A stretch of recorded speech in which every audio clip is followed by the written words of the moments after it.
Assalamualaikum warahmatullahi wabarakatuh. Sebelumnya saya ucapkan terima kasih kepada dosen pengampu mata kuliah Teknologi Informasi Bank Syariah, Ibu Fajar Rohimawati SMME, yang telah memberikan kesempatan kepada saya untuk mempresentasikan hasil review jurnal saya. Di sini saya Dian Puspitasari dengan NIM 4022000131 akan mempresentasikan hasil review jurnal saya dengan judul jurnal Membangun Sistem Informasi Keuangan Syariah Berbasis Manajemen Kebijakan sebagai tugas ujian tengah semester mata kuliah Teknologi Informasi Bank Syariah. Untuk yang pertama yaitu mengenai judul jurnal tersebut adalah Membangun Sistem Informasi Keuangan Syariah Berbasis Manajemen Kebijakan, dengan nama jurnalnya adalah Jurnal Universitas King Saud Ilmu Komputer dan Informasi, tahun terbit 2015. Nama penulis adalah Iza Ahmadi dan Muhammad Zarau. Sumber jurnal adalah jurnal internasional, dan reviewernya adalah saya sendiri, Dian Puspitasari, yang saya review pada tanggal 4 Oktober 2022. Yang selanjutnya yaitu mengenai pendahuluan. Menurut syariat Islam, harus terdapat sebuah aturan tertentu untuk mengontrol aktivitas keuangan antara pemberi pinjaman dan peminjam sebelum menjadikannya legal dari perspektif agama untuk mencegah adanya riba. Perbankan syariah saat ini tidak hanya terbatas pada negara-negara Islam saja, tetapi sudah ada di negara-negara lain seperti Amerika Serikat, Eropa, dan Timur Jauh. Selain itu, nasabah bank syariah juga tidak terbatas hanya orang muslim saja, tetapi juga sudah tersebar adanya orang non-muslim. Layanan perbankan syariah yang sudah tersebar luas tersebut menyebabkan bank syariah menghadapi suatu tantangan, yaitu seperti teknologi independen yang terkait dengan masalah regulasi, kesadaran terhadap aspek syariah, serta bagaimana cara penegakan aturan syariah dalam operasional perbankan sehari-hari. Bagi banyak bank dan nasabah yang berada di Timur Tengah dalam dunia Islam, adanya ketersediaan dan kemampuan menerapkan aturan syariah ini dianggap sangat penting. Pada beberapa kasus, adanya hambatan bisnis dan teknis bisa membatasi kemampuan untuk menerapkan dan menawarkan layanan keuangan yang dilaksanakan sesuai dengan aturan syariah. Adanya penegakan aturan syariah dari sudut pandang teknologi informasi dan menunjukkan bagaimana aturan tersebut bisa diterapkan dan ditegakkan di lembaga keuangan. Untuk menghadapi tantangan tersebut, diperlukan sebuah sistem informasi yang memadai.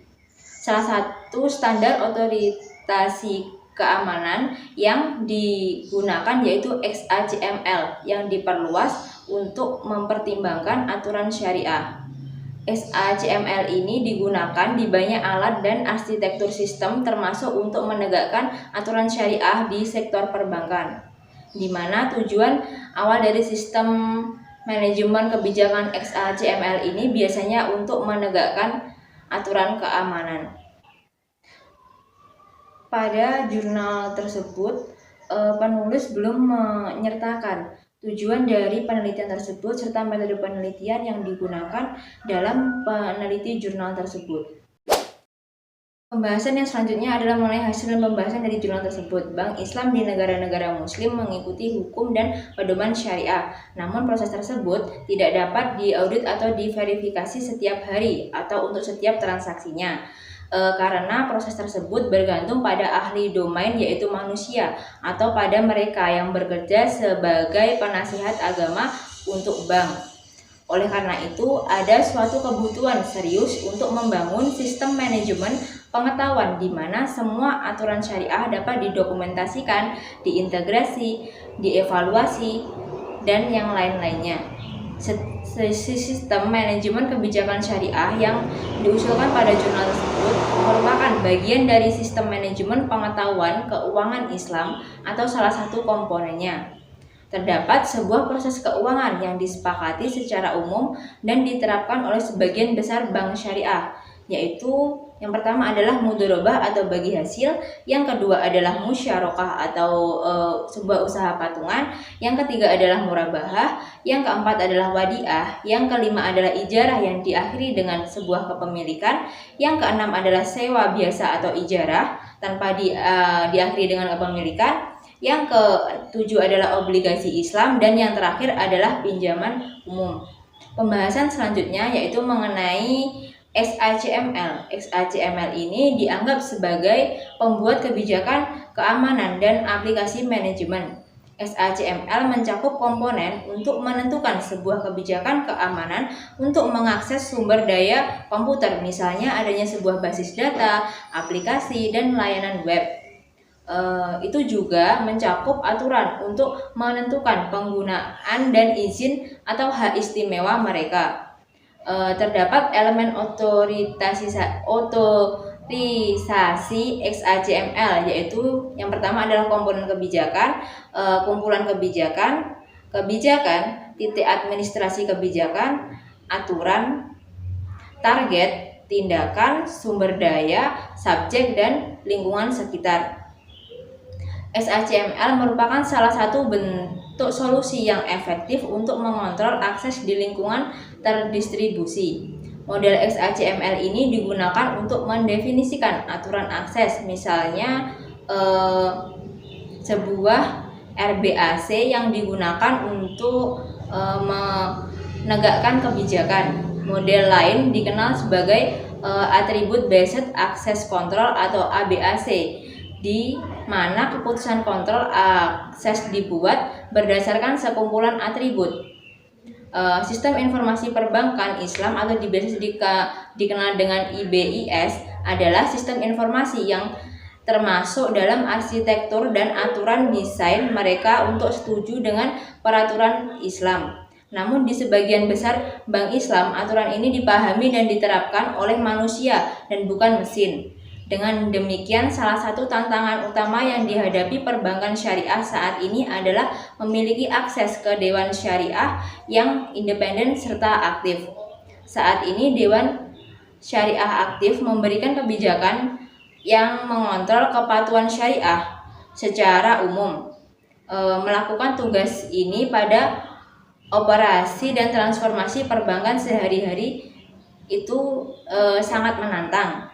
Secara umum ada kesepakatan yang tersebar luas tentang perlunya bank-bank saat ini di dunia Islam untuk dapat menangani transaksi keuangan secara sistematis yang disetujui oleh peraturan syariah.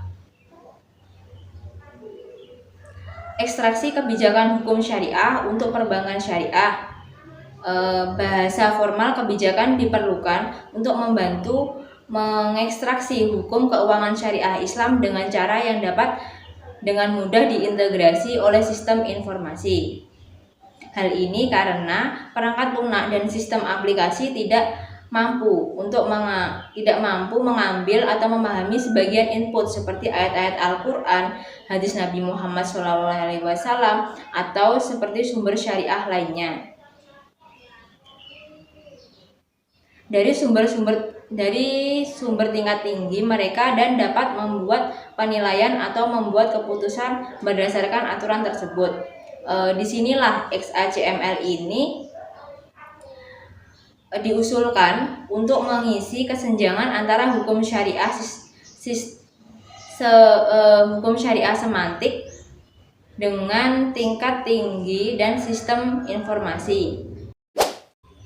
Yang selanjutnya yaitu mengenai critical review. Pada jurnal King Saud Ilmu Komputer dan Komunikasi dengan judul Membangun Sistem Informasi Keuangan Berbasis Manajemen Kebijakan, secara garis besar pada jurnal tersebut telah memperlihatkan bahwa sistem informasi keuangan syariah berbasis manajemen kebijakan merupakan sebuah topik yang penting untuk dibahas atau untuk diteliti. Pada bagian awal, penulis telah memaparkan secara umum perkenalan perbankan syariah di negara Islam dan di negara-negara lain. Selain itu juga telah membahas mengenai tantangan yang dihadapi oleh perbankan syariah yang terdiri dari yang pertama adalah teknologi independen yang terkait dengan masalah regulasi, kesadaran, dan aspek syariah. Yang kedua adalah bagaimana mengakses aturan syariah dalam operasional perbankan sehari-hari. Dan yang ketiga adalah tantangan mengenai teknis penerapan atau penegakan aturan syariah dalam kegiatan sehari-hari di lembaga keuangan. Dalam bagian berikutnya yaitu mengenai pemaparan secara singkat mengenai konsep perbankan atau keuangan Islam.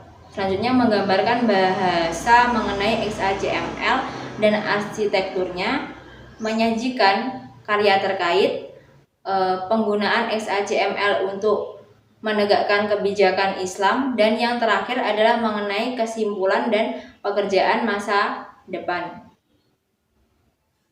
Penulis telah memaparkan hasil dan pembahasan yang ada pada jurnal tersebut dengan cukup baik. Selain itu, isi dari jurnal tersebut juga sudah disertai dengan teori yang mendukung pembahasan dan juga disertai diagram yang dapat membantu seorang reviewer untuk memahami isi dari jurnal tersebut. Tetapi pada jurnal tersebut terdapat bagian awal pendahuluan, yaitu penulis belum mencantumkan rumusan masalah yang akan dibahas pada penelitian tersebut serta tujuan dari penelitian tersebut. Sedangkan pada hasil dan pembahasan terdapat 6 poin pembahasan yang itu merupakan sebuah jawaban dari rumusan masalah. Selanjutnya yaitu tidak adanya penjelasan mengenai metode penelitian yang digunakan pada penelitian di jurnal tersebut. Kurangnya identitas jurnal yang terdiri dari tidak disertainya volume dan nomor dari jurnal tersebut. Selanjutnya yaitu judul dari subbab tidak dituliskan secara jelas sehingga para reviewer sedikit kebingungan membaca jurnal tersebut.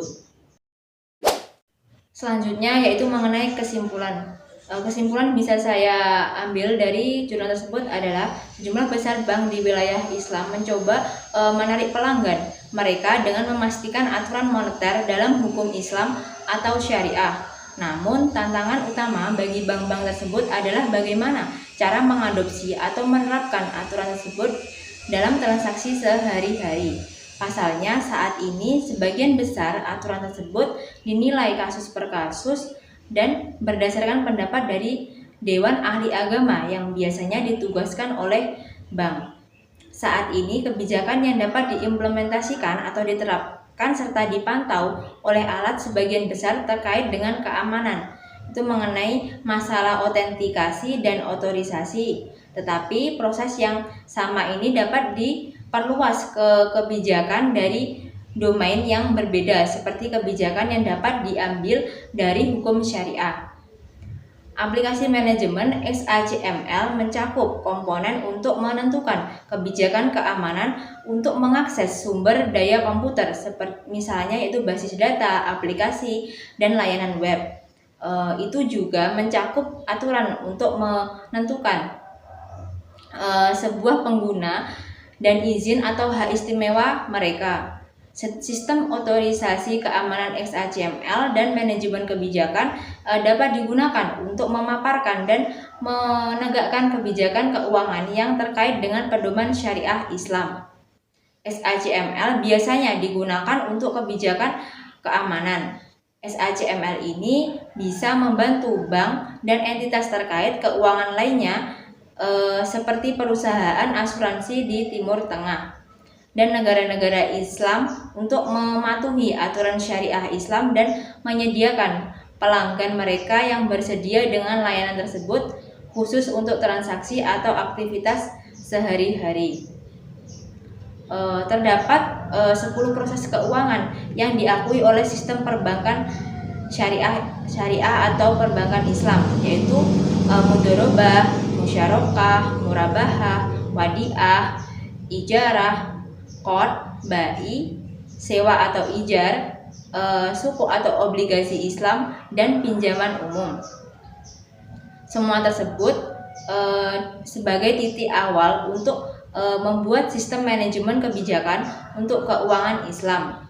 Sebuah sistem otomatis kemudian dapat dikembangkan yang secara formal dapat berinteraksi dengan kebijakan tersebut dengan sedikit keterlibatan manusia atau keterlibatan dari sumber daya manusia. Selanjutnya yaitu mengenai kelebihan. Di dalam jurnal penelitian dengan judul Membangun Sistem Informasi Keuangan Syariah Berbasis Manajemen Kebijakan, jurnal tersebut telah disertai teori yang mendukung pembahasan dan juga telah terdapat sebuah diagram yang bisa membantu para reviewer untuk lebih bisa memahami isi dari jurnal tersebut secara simpel atau secara detail. Selain itu, jurnal ini juga telah masuk pada jurnal internasional, yang artinya jurnal ini sudah memiliki cakupan yang luas, tidak hanya di dalam negeri tetapi juga di luar negeri. Selanjutnya yaitu mengenai kelemahan. Di dalam jurnal penelitian tersebut kurang lengkapnya struktur isi dalam jurnal, meliputi penulis belum mencantumkan rumusan masalah yang diangkat secara jelas.